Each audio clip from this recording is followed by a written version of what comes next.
एक बार क्या बन गया था?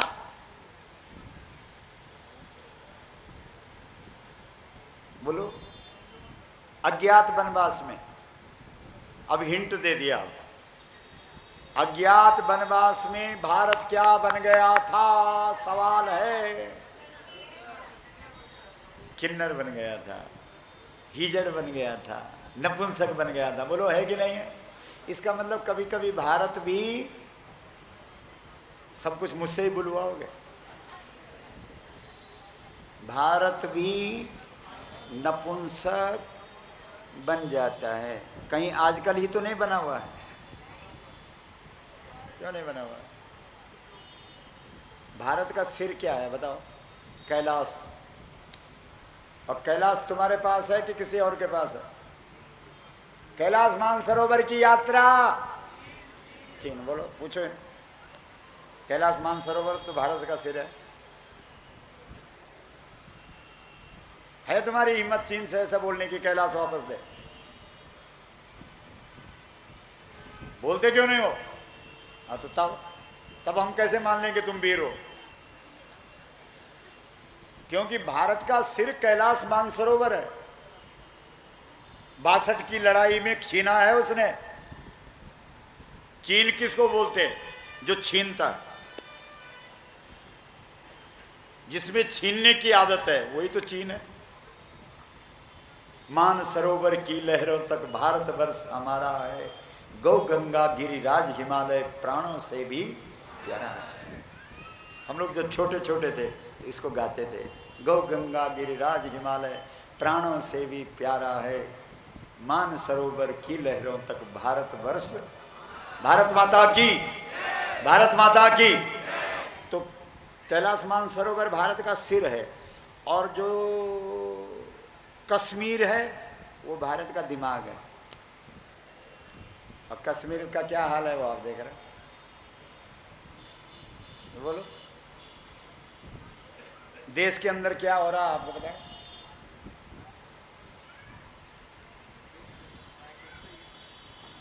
एक लाख गाय कट रहे रोज।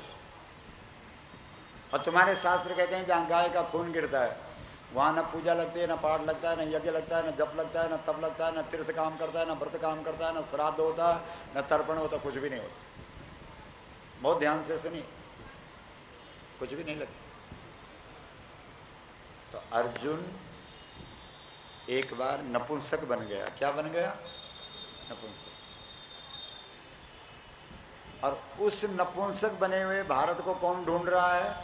दुर्योधन।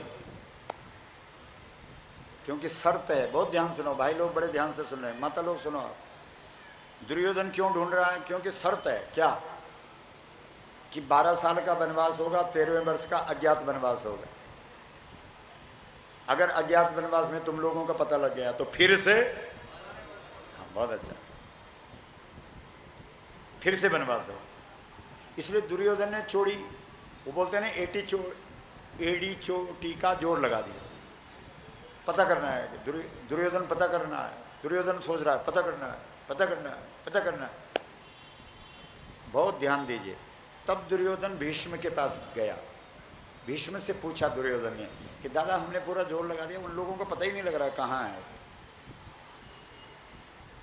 तब दादा बोलता है, बहुत ध्यान से सुनना, आप लोग भी बोलो जो दादा बोलता है, गावश्च बहुला तत्र न कृशाः न च दुर्बलः। अरे भैया तू भारत को ढूंढ रहा है? बोला हाँ। तो तेरे को पता है भारत कहाँ होगा? बोला नहीं। बोला हम बताते हैं। जहाँ, बोलो जहाँ 3 समय गाय को गायत्री समझकर लोग गायों के सींग पर सोना लगाते हों, खुर में चांदी लगाते हों, पीठ में तांबा लगाते हों, गले में कांसे की घंटी सजाते हों, और 3 समय आरती उतारते हों, वहाँ भारत है। बोलो क्या आज भारत भारत है?